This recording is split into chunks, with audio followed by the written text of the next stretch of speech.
Hi, and welcome to this video on how to turn off restricted mode on YouTube.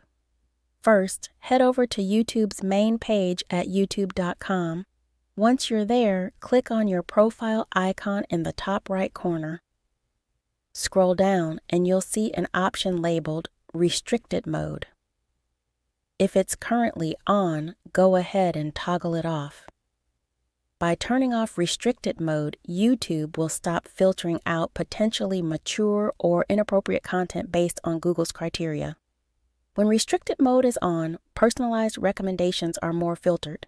But with it off, YouTube's algorithm won't exclude mature content from your recommendations, giving you a wider range of video suggestions on your homepage and in the Up Next section. And that's how you turn off restricted mode on YouTube. Thanks for watching. If you found this video helpful, please give it a thumbs up and subscribe to our channel.